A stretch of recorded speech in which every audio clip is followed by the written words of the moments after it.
Nuo Žemės formavimosi pradžios prieš milijardus metų ją ištiko daug katastrofų.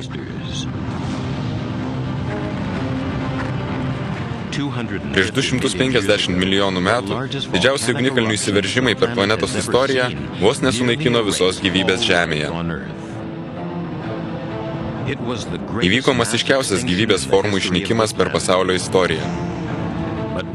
Tačiau be to nebūtų atsiradę žmonės. Tai pasakojimas apie degančią planetą.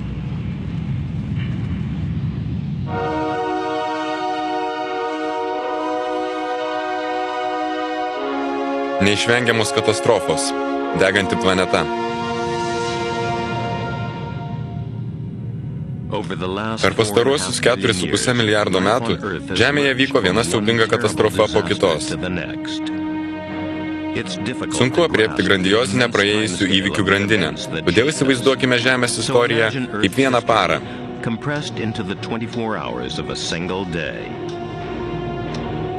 22 valandą 40 minučių arba prieš 250 milijonų metų visai gyvybei planetoje grėsė pražūtis. Žemė buvo iki istorinių laikų karmo periode. Kataklizmas lėmė grandininę reakciją, nušlavusią nuo planetos beveik visą gyvūniją ir augaliją. Jį pavadino masiniu permo išmirimu. Jis buvo didžiausias per planetos istoriją.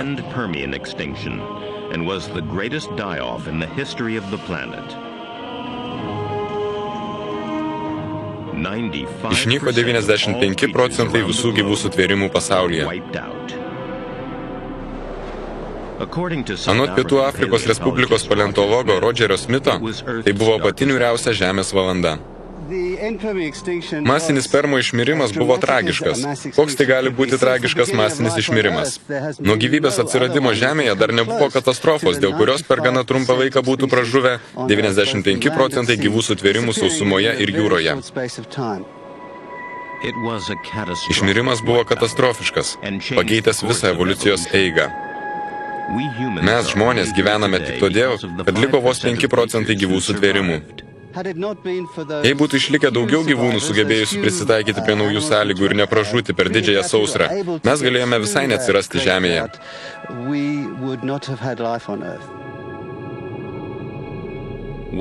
Kas įvyko? Kaip tai įvyko? Tai mislė, kurios mokslininkai negalėjo atspėti pusę amžiaus, nuo tada, kai buvo rasti katastrofos liudijimai. Jei būtų surasta išmirimo priežastis, paaiškėtų, kaip vyko gyvybės evoliucija Žemėje.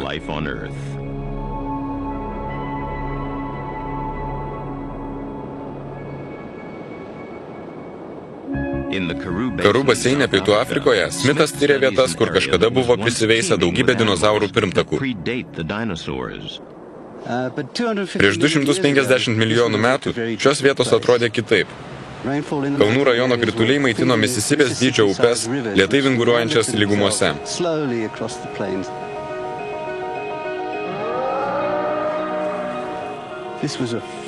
Ekosistema buvo išvystyta ir stabili. Maži žolėdžiai gyvūnai, diktodonai, lakstė tarp augalų.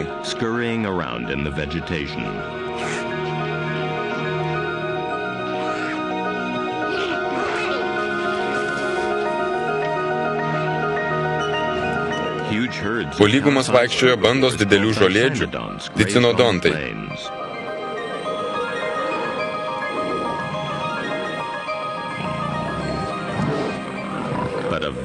Juos medžiojo negailestingas žudikas.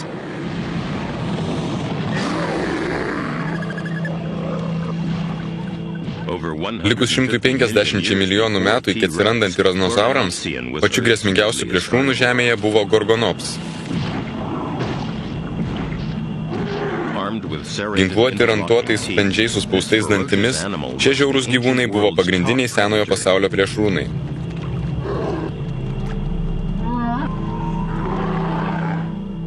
Tačiau visi jie buvo pasmerkti. Niekas neišliko per masinį išmirimą. Kas juos pražudė? Atsakymai į klausimus dėl Permo pasaulio žūties slypi Pietų Afrikos baseino karų akmenyse. Po šio krūmynų paleontologai rado uolienų, nuosėdų sluoksnius, likusius iš tos epochos. Šių uolienų kiekvienas sluoksnis parodo konkretų nuosėdų atsiradimo laiką. Patys seniausi sluoksniai guli apačioje, patys jauniausi viršuje.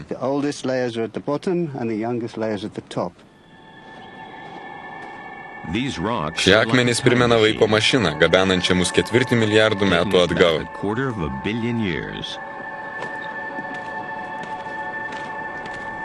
Viršutinėme šios sanklodos sluoksnyje yra atsakymas į klausimą, kas pražudė Permo pasaulį.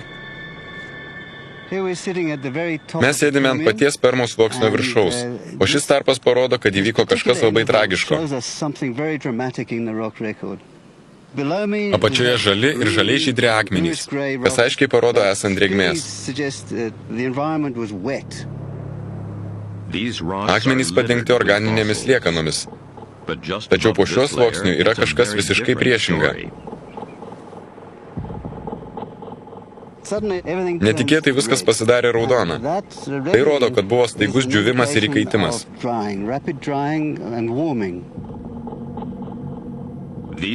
Raudoni akmenys reiškia, kad buvo netikėtai pakilusi temperatūra ir nurodo laiką, kai Žemė vos nepražuvo.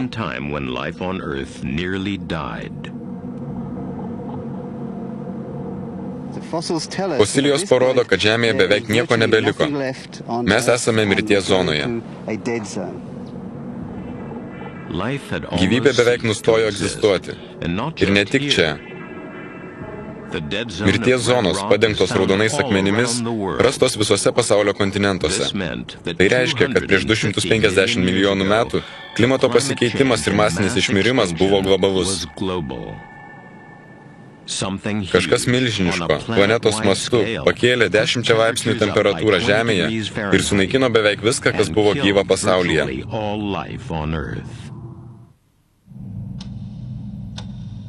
22 valanda ir 40 minučių. Žemės istorijos laikrodyje. Prieš 250 milijonų metų planetoje temperatūra pakilo 10 laipsnių. Staigus globalinis atšilimas pakeitė evoliucijos eigą. Jis sukėlė tokią siaubingą masinę pražūtį, jog kai kurie mokslininkai mano, kad jo priežasčių reikia ieškoti už planetos ribų.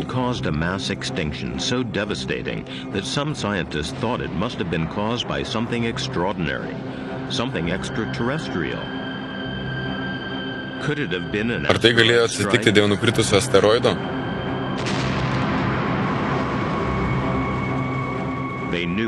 Žinoma, smūgis iš kosmoso būtų pakėlęs į atmosferą milijardus tonų dulkių, kurios užtemdytų Saulę.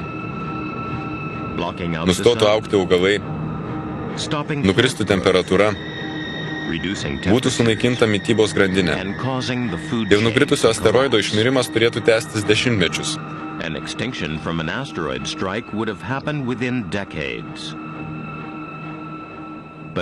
Tačiau akmenys pasakoja visai kitokią istoriją. Siekdami suprasti siaubingo masinio išmirimo priežastis, profesorius Polas Vignelas ir tyrėjai iš Didžiosios Britanijos Lico universiteto analizavo mirties zonos akmenis. Ekspedicijos Grenlandijoje metu jie surinko tūkstančius pavyzdžių ir nufilmavo keletą valandų video vaizdų. Akmenys patvirtina, kad klimatas pasikeitė.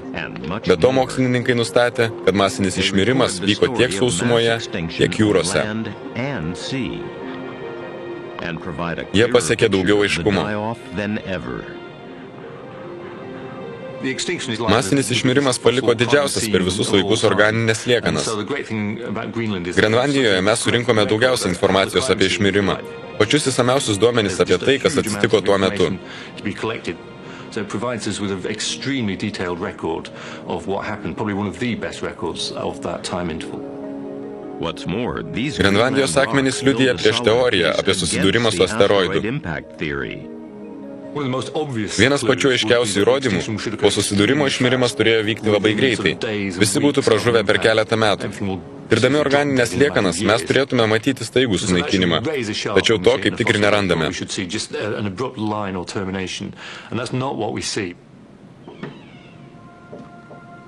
Vignalo akmenys rodo, kad išmirimas tęsiasi apie 1000 metų. Per ilgai, jei būtų nukritęs asteroidas.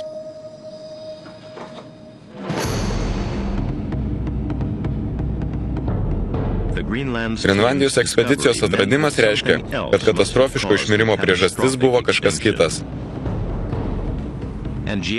Geologas Maikas Bentonas mano žinąs atsakymą. Jis įsitikinęs, kad katastrofa užgimė giliai po žeme.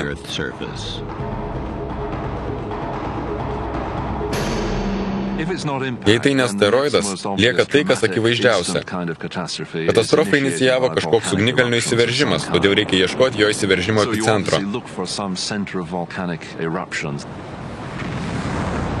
Vulkanai – gamtos baisus griovimo ginklai, imantis veikti dėl neįtikėtino slėgimo planetos gelmėse. Įsilydžiusias uolienas ir nuodingas dujas ugnikalniai išmeta aukštai į atmosferą. 1975 metais Rusijos vulkano Tolbačik įsiveržimas buvo toks grandiozinis, kad pelenų ir šiukšlių uodega buvo matyti iš kosmoso.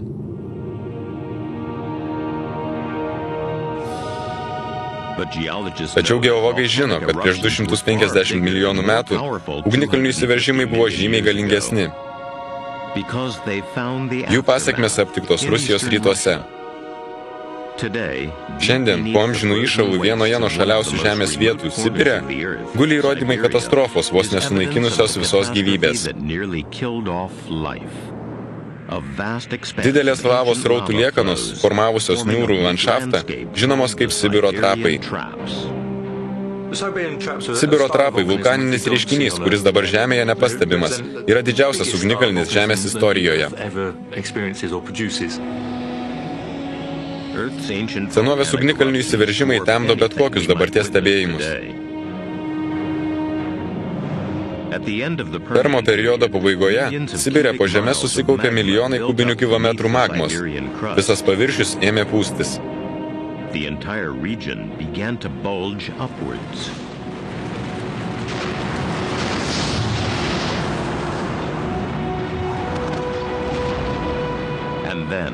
Paskui žemė sprogo, kaip gigantiškas burbulas, išmesdama daugybę lavos ir paskandindama save įsilydžiusio uolienų jūroje.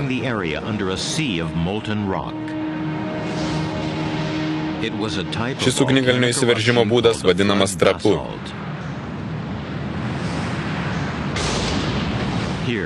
Nuo jo prasidėjo masinė pražūtis. Prieš 250 milijonų metų Sibiro trapai išlaisvino tiek lavos, kad jos užtektų padengti Jungtinių valstijų dydžio teritoriją, didesnių nei 1,5 kilometro storio išlydytų uolienų sluoksnių. Sibiras nuo tų laikų pritilo, tačiau Islandija liko viena geologiškai aktyviausių vietų. Čia Maikas Bentonas tiria siaubingas pasekmes, kurios gali kilti net dėl mažo trapo. Mes stovime viduryje lavos lauko, kurį suformavo Islandijos ugnikalnis Laki. Tas tiksliai aprašytas įsiveržimas gali būti analogas Sibiro trapams. 1783 metais Laki įsiveržimas tęsiasi ilgus 8 mėnesius.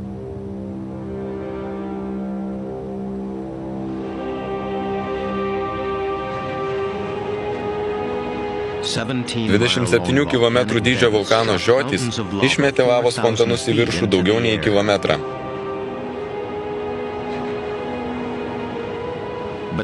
Palyginti su Sibiro proveržiu, Islandijos ugnikalnio įsiveržimas buvo smulkus, tačiau vis tiek katastrofiškas. Vulkanai gamina 3 produktus. Vienas jų lava, išlydanti nedideliame plote visą, kas aplink gyva. Tačiau ugnikalniai gamina pelenus ir dujas. Lava įsilieja palyginti nedideliame plote. Pelenai kyla aukštai į orą, tačiau baisiausios žudikės yra dujos. Laki įsiveržimas išmetė į orą milžinišką kiekį seros dioksido. Dujų ypatingai kenkiančių supančiai aplinkai.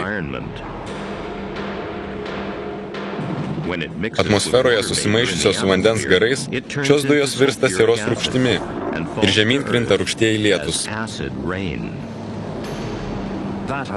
Pasekmės buvo žiaurios, kaip pažymėjo žmonės gyvenę Lakio apylinkėse. Jis degino akių obuolius, jiems buvo sunku kvėpuoti, nes jis degino plaučius. Naminiams gyvūnams buvo nutvilkinta oda, o augalai pražuvo. Prasidėjo mitybos grandinės išnykimas. Ir tai buvo tik pradžia. Dalis sieros rūgšties nenukrito ant žemės, o liko atmosferoje lašų pavidalu.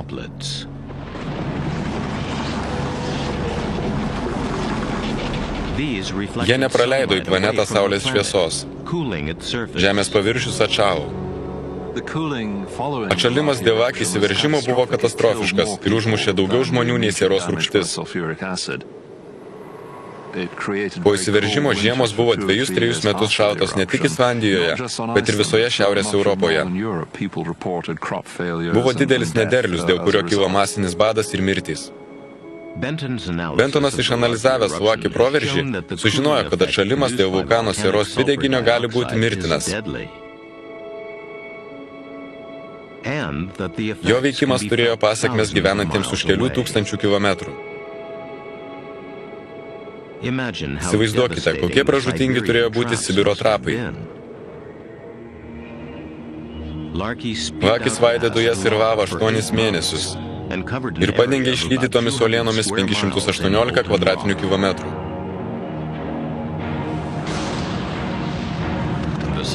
Sibiro trapai veržėsi apie 500 milijono metų ir padengė lava apie 5 milijonus kvadratinių kilometrų.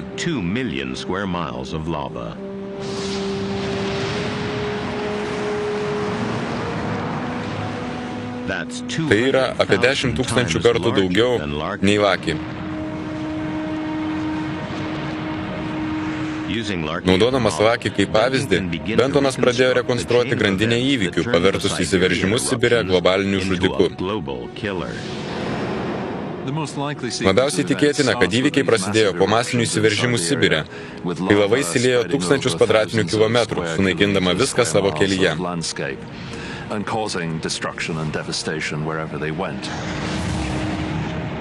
Įsiveržimai išleido į Žemės atmosferą milijonus tonų sieros dioksido.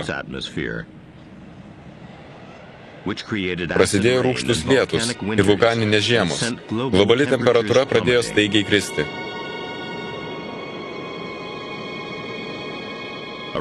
Klimato pasikeitimas visame pasaulyje naikino augalus. Nutrūko mitybos grandinė. Augalai nyko, o žolėdžiai kaip antai, tricinodontai badavo. Kadangi gaišo jie, pražuvo ir mėsėdžiai. Išnyko 10% rūšių. Tačiau tai buvo tik pradžia. Kitos dujos, išleistos iš Sibiro trapų, buvo žymiai baisesnės.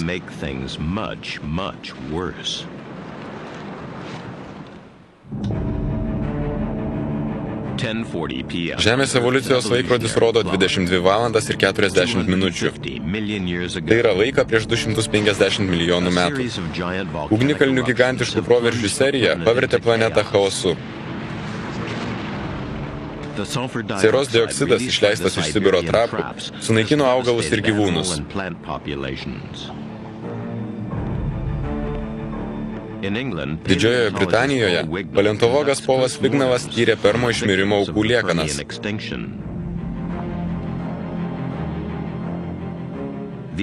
Fosilijos rastos Grenlandijoje tikrai buvo paveiktos vulkanų dujų.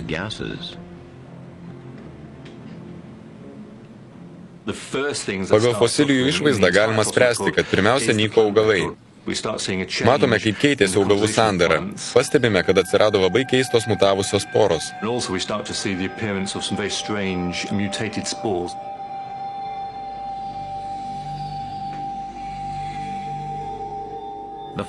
Suakmenėję augalai rodo, kad jie bandė prisitaikyti pasikeitusiam klimatui. Be to užfiksuotas poveikis kitų nuodingų ugnikalnių dujų. Anglies dioksido. looking at the surface Lapų paviršiuje randame daug porų ir nustatėme, kiek jose anglies dvideginio. is actually a monitor of how much carbon dioxide there is. Augalams reikia anglies dioksido energijai gaminti. Jie kvėpuoja per poras esančias lapų gale. Kuo daugiau anglies dvideginio atmosferoje, tuo mažiau porų reikia jam įsiurbti. Kai mokslininkai tyrė lapus, suakmenėjusius prieš 250 milijonų metų, pamatė, kad kvėpavimo angų skaičius labai sumažėjo. Panašu, jog prieš masinę pražūtį labai padidėjo anglies dioksido kiekis.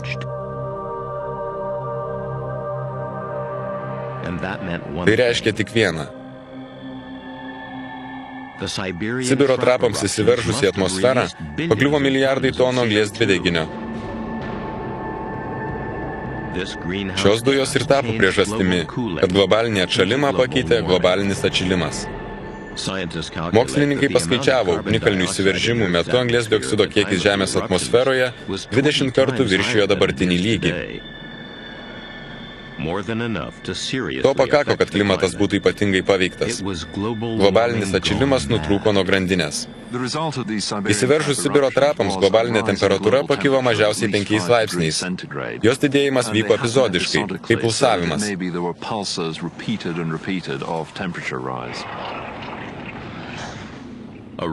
Temperatūros padidėjimas 5 laipsniais gali atrodyti menkniekiu, tačiau tai padarė milžinišką poveikį klimatui.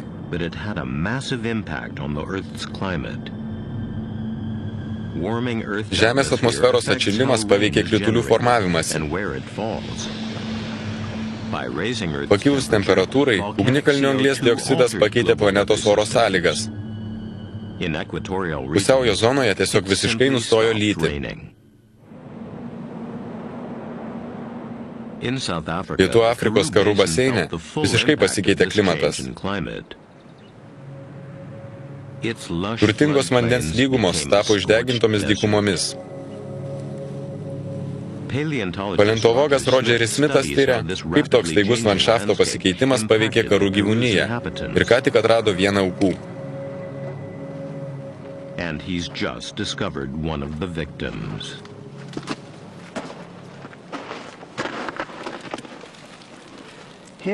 Tai Dicinodono kaukolė. Vieno paskutiniųjų Permo periodo didžiųjų žolėdžių. Jie jau buvo pasmerkti nugaišti. Šis lyg paskutinis Permo žolėdžio atodusis.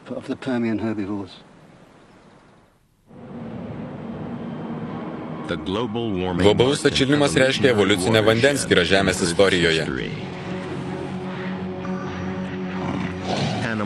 Gyvūnai ir augalai kenčia nuo bado ir sausros. 35 procentai jų pražuvo. Tačiau krituliai atsiradę dėl Sibiro trapų tik pradeda kristi. Temperatūros didėjimas lėmė domino efektą ir paleido naują siaubingą išmirimo fazę.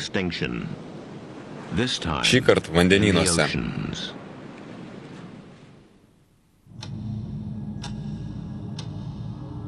Žemės laikrodis rodo 22 valandas ir 40 minučių. Tai yra laika prieš 250 milijonų metų.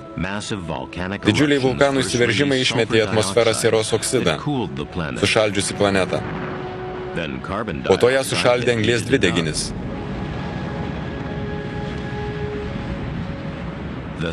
Permainingos oro sąlygos žudė milijonus augalų ir gyvūnų. Išmirimas siautėjo. Tai buvo pirma fazė beveik visos gyvybės išnykimo Žemėje ir svarbiausias žmogaus evoliucijos momentas.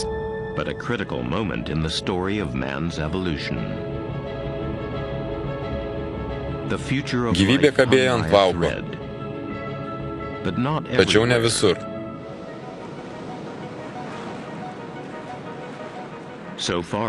Okeanai kol kas liko nepaliesti. Permo periodo pabaigoje vandenynuose knibždėjo gyvybė. Ten buvo sudėtingi koralų rifai ir įvairūs gyvūnai egzistavę dugne. Gyvybė buvo turtinga savo įvairovę. Sekumoje plaukiojo rykliai. Vanduo buvo melsvas, kaip bet kokioje tropikų jūroje. O rifai atrodė kaip ir dabartiniais laikais. Tačiau klimato pasikeitimai visam tam padarė galą. Paleontologas Polas Vignavas rado įrodymų naujos fazės masinio išmirimo vandenynų žūties.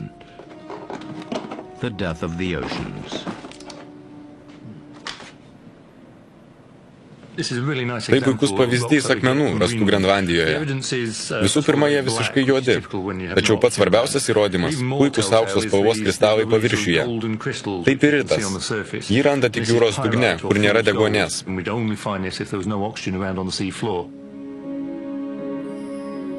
Tai svarbiausias proveržis. Piritas susiformuoja tik ten, kur nėra deguonies. Piritas rastas 250 milijonų metų senumo akmenyse. Reiškia tik vieną. Kažkokiu būdu vandenynai neteko deguonies.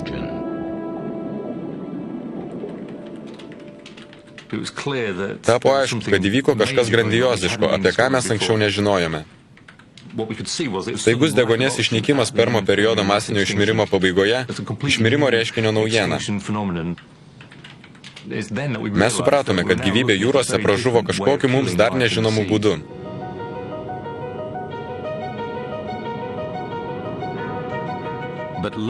Tokio milžiniško kiekio rūšių žūties negalima paaiškinti tik deguonies kiekio sumažėjimu. Mįslės įminimas rastas Niujorko valstijos šiaurėje, Green Lakes nacionalinėme parke. Jūros geologas Lee Campas atrado procesą, kuris jo manymu atsakingas už beveik visos jūros gyvybės išnykimą prieš 250 milijonų metų. Mes esame Green Lakes parke, nes Permo periodo pabaigoje, didžiojo išmirimo epochoje, čia galėjo būti vandenyno mikrokosmas. Čia unikali aplinka. Ežero paviršius tipiškas, bet vanduo gelmėje nuodingas.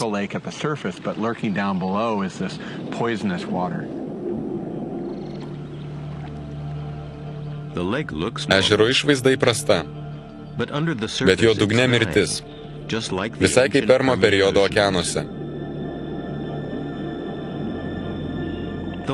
Vanduo stovi, deguonies kiekis mažėja.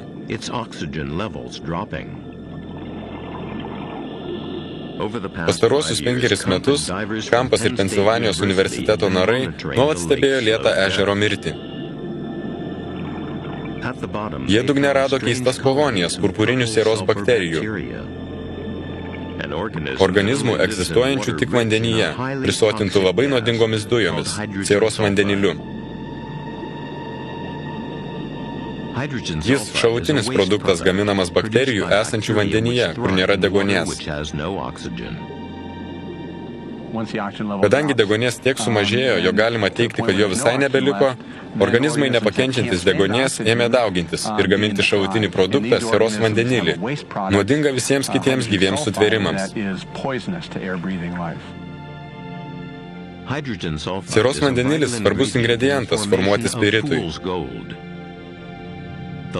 Didelis spirito kiekis aptiktas 250 milijonų metų senumo akmenyse vertė tvirtinti, kad analogiškas procesas vyko ir šiame ežere. Tas pats atsitiko ir Permo periodo vandenynams. Campas su komanda tyrė vis didėjantį sieros vandenilio kiekį ežere. Jie matuoja purpurinių sieros bakterijų kolonijų didėjimą, fiksuodami besikeičiantį gylį, kuriame jos egzistuoja.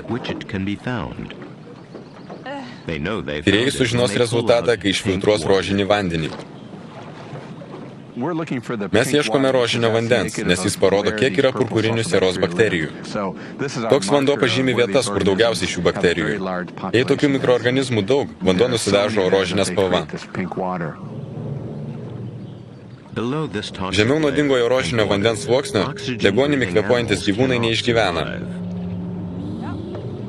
Campas žemėlapyje pažymi gelmes, kur ežere galima atrasti rožinio vandens.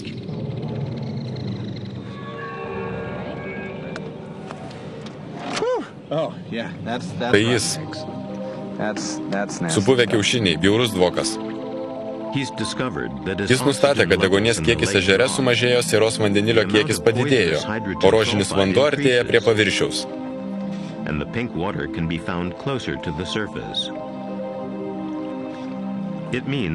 Reiškia, nuodai kyla, naikindami visus čia gyvenančius, deguonimi kvėpuojančius gyvūnus. Ežere vandens nedaug, bet įsivaizduokite tokį procesą globaliu mastu. Jei galėtume pažvelgti į palydovo nuotrauką Permos periodo vandenyno, dabar padengtos žaluma vietos būtų rožinės, dėl daugybės purpurinių sieros bakterijų. Kampo tyrimai Green Lakes parke leidžia suprasti, kas atsitiko okeanams per masinį išmirimą.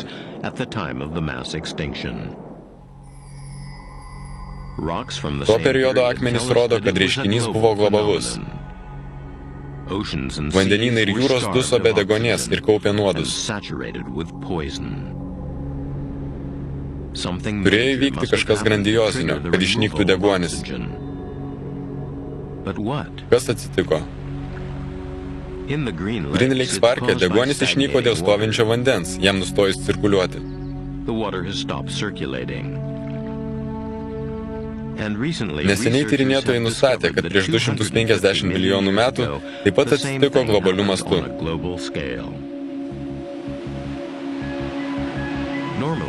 Įprasta, kad deguonis ištirpsta jūros vandens paviršiuje. Paskui srovės nešioja deguonį tarp pusiaujo ir ašigalių. Saulė ekvatoriuje įkaitina vandenynus. Šiltas vanduo, tekėdamas polių link, atšąla ir nubėga į gilumą, pernešdamas ištirpintą deguonį į dugną ir leisdamas kvėpuoti vandenynų florai ir faunai. Taip įvyko ir prieš 250 milijonų metų. O paskui Sibiro trapai padidino Žemės temperatūrą 10 laipsnių. Atšilimas paveikė visą pasaulį, taip pat ir okeanų vandens cirkuliaciją. Tai tas pats, kas pastatyti akvariumą ant palangės, po tiesioginiais saulės spinduliais. Vanduo liks be deguonies ir susistovės. Mes manome, kad Permo periodo pabaigoje taip atsitiko ir vandenynams.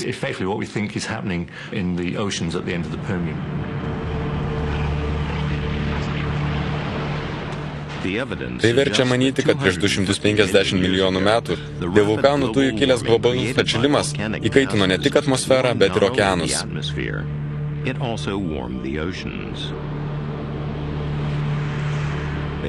Sustojus deguonies apytakai, vanduo užsistovėjo ir tapo gera terpė nuodingam sieros vandeniliui, sudariusiam sąlygas kauptis bakterijoms.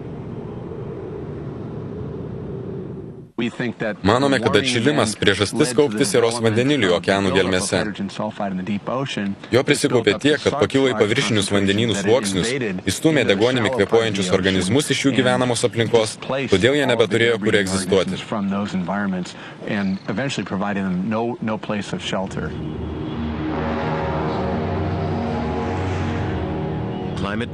Sibiro trapų inicijuota klimato kaita jau sunaikino trečdalį visų rūšių sausumoje.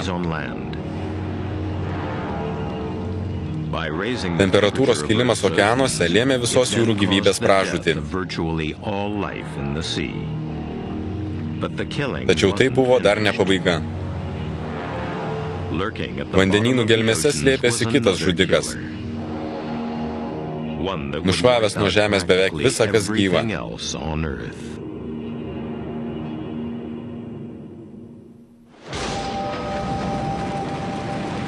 Prieš 250 milijonų metų Sibiro trapų įsiveržimai sukrėtė žemę ir padengė storų išlydytų uolienų sluoksnių Jungtinių valstijų dydžio teritoriją.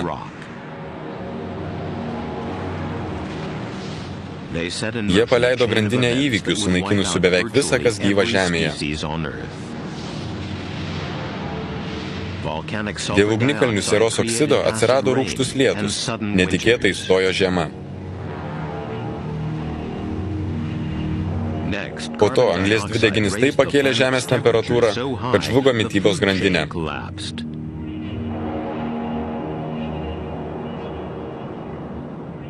Vėliau įkaito okeanai, o deguonies kiekis labai sumažėjo. Bakterijos pripildė vandenį mirtinų sieros vandeniliu, pavertusi seklias planetos jūras didelę mirties zoną.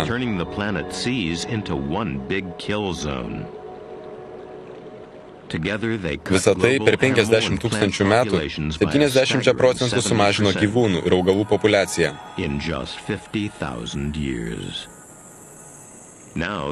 Tai daliai, kuriai pavyko išlikti, buvo smogtas paskutinis kirtis.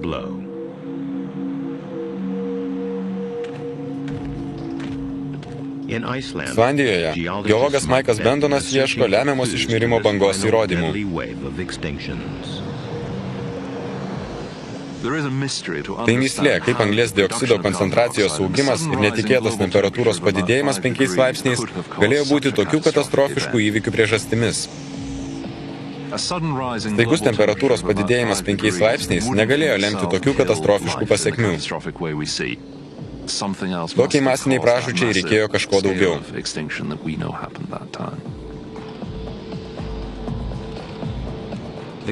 Dujos išmestos per Sibiro trapų įsiveržimą paleido globalaus atšilimo mechanizmą, sunaikinusių gyvybę sausumoje, o paskui vandenynuose. Tačiau vėliau temperatūra pakilo dar 10 laipsnių.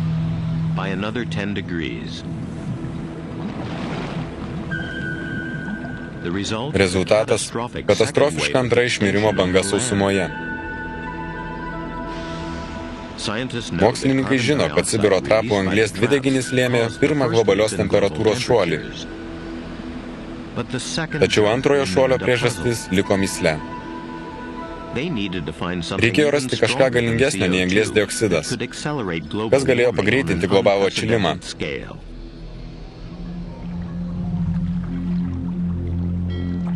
Atsakymas į šį klausimą slėpėsi okeano gelmėse, prie Santa Barbaros, Kalifornijoje. Maždaug už 1,5 kilometro nuo kranto, daktaras Iras Leiferis, Kalifornijos universiteto klimatologas, stebi keistą reiškinį. Jis ieško naujų šiltnamio efekto dujų. Ne anglies dvideginio, o metano. Šiame rajone iš žemės gelmių metanas kyla per žemės plutą. Pasiekia vandenyno dugną ir burbuliuodamas veržiasi per vandens plotį į paviršių.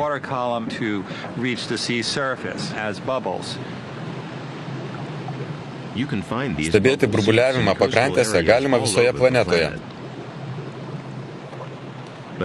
Tačiau Pietų Kalifornija suteikia mokslininkams unikalią progą matyti reiškinį iš arti.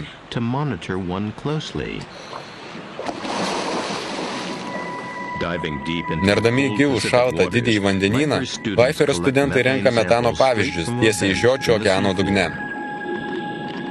Pagal pavyzdžius matyti, kad metanas ypač didina globalinį atšilimą. Metanas labai prisotintos šiltnamio efekto dujos, 20-25 kartus labiau prisotintos nei anglies dioksidas. Jei išleistume į atmosferą vieną molekulę metano ir anglies dvideginio, metanas veiktų 25 kartus efektyviau. Metano kiekis besiveržiantis prie Santos Barbaros labai nedidelis, kad paaiškėtų naujas temperatūros padidėjimas 5 laipsniais, pasibaigęs masiniu išmirimu. Tačiau yra dar vienas dujų šaltinis. Okeanų kelmėse, mažiausiai ištirtose pasaulio vietose, yra telkiniai medžiagų vadinamų metano hidratų.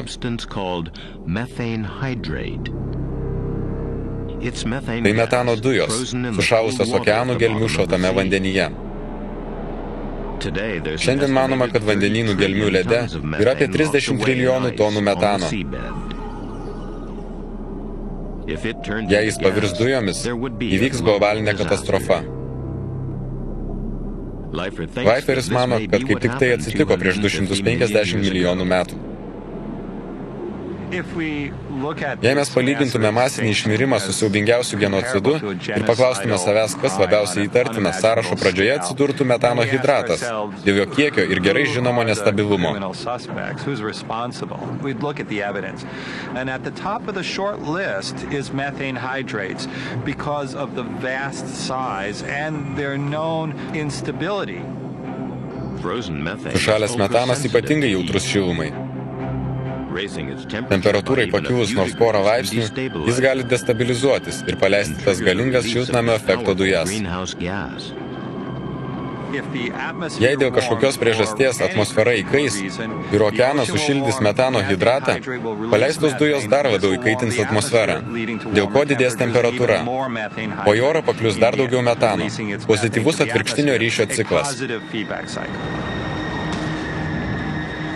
Prieš 250 milijonų metų milijardai tonų vulkanų dujų atsiradusių Sibiro trapuose paleido vieną tokių ciklų. Įsiveržimai pakėlė globalią temperatūrą 10 laipsnių. To užteko, kad metano hidratas vandenynų gelmėse apšiltų ir milijardai tonų prisotintų šiltnamio efekto dujų atsidurtų Žemės atmosferoje.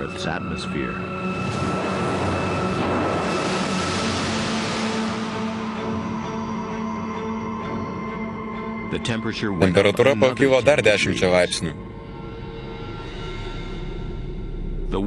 Pasaulis jau atšilo 20 laipsnių. Gyvybė negalėjo prisitaikyti prie staiga pasikeitusio klimato. Beveik visa pražuvo. Iš pradžių išnyko likusi augalija. Paskui nedaugelis išlikusių žolėdžių. O su jais išnyko paskutiniai mėsėdžiai.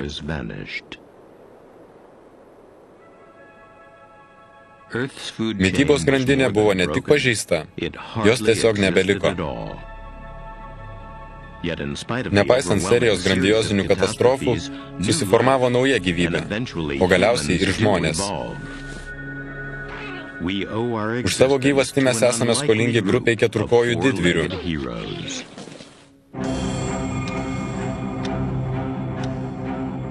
Prieš 250 milijonų metų planeta buvo paklupdyta ant kelių dėl grėsmingų ugnikalnių išsiveržimų. Nuodingos dujos pavertė pasaulį klimatiniu chaosu ir nušlavė nuo Žemės beveik visa, kas gyva.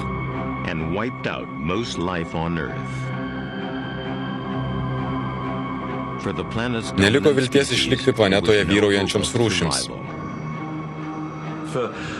Tokiems gyvūnams kaip gorgonops pasaulis visiškai pasikeitė. Gyvūnai, kuriuos jie ėdė, prisitaikydavo vis rečiau. Pasidarė žymiai karščiau, gorgonops pragaišties laikas, kaip ir kitiems gyvūnams, nenumaldomai artėjo. Kaip ir kitų gyvų sutvėrimų, šių siaubingų plėšrūnų egzistavimui artėjo galas. Tačiau evoliucijai jų pražūtis tapo nauja pradžia. Katastrofos gali iš naujo paleisti evoliucijos laikrodį. Tai yra gali pakeisti visą evoliucijos kryptį, nes dominuojančios rūšys išnyko, o kitų reikšmė tapo žymiai mažesnė.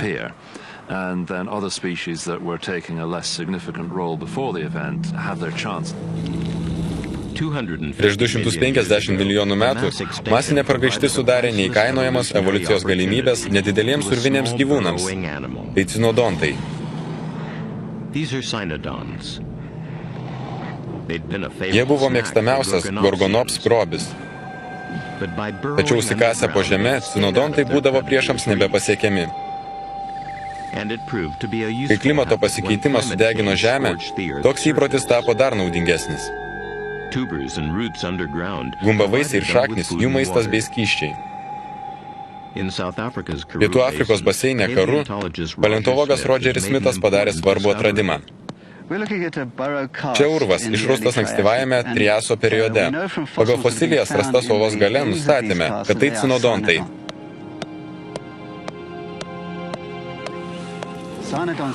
Jie kasė urvus per masinį permo išmirimą. Galimas dalykas, kad dėl šios priežasties jie galėjo išlikti per didžiąją tų laikų sausrą.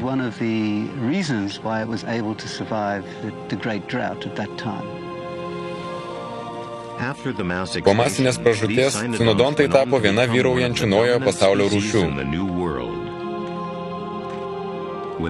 Be jų šiandien nebūtų mūsų. Viena cinodontų linija galiausiai tapo žinduoliais. Jei ta cinodontų linija nebūtų išlikusi, žinduoliai galėjo ir neatsirasti, ir neevoliucionuoti į mus. Tad labai ačiū cinodontams.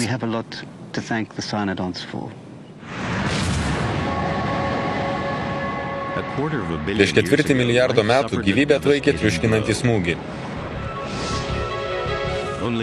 Tik tam, kad sukurtų naujas rūšis ir ekosistemas. Tačiau katastrofa, suteikusi šansą mūsų protėviams, gali pasikartoti.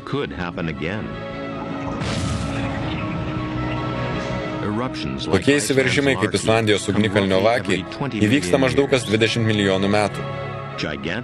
Gigantiški įsiveržimai, tokie kaip Sibiro trapų, atsitinka rečiau.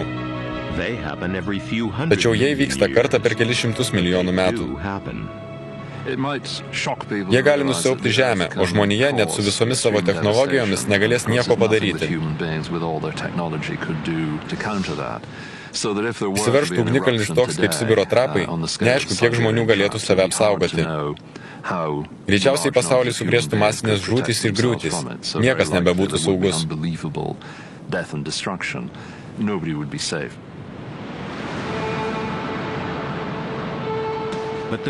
Tačiau labiausiai žmonijos ateičiai grasina ne gamtos reiškiniai.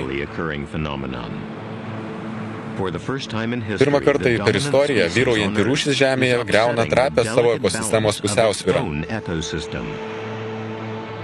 Mūsų gaminamas anglies dvideginis daro katastrofišką poveikį planetai.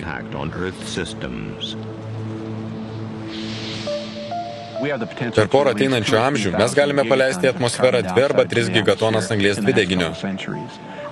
Mes išleidžiame maždaug tiek pat anglies dvideginio, kaip ir Sibiro trapai. Tačiau per 1000, o ne per milijoną metų. Jei Sibiro trapai išmestų į atmosferą tiek anglies dioksido, kiek žmonės per 1 ar 2 amžius, būtų baisu.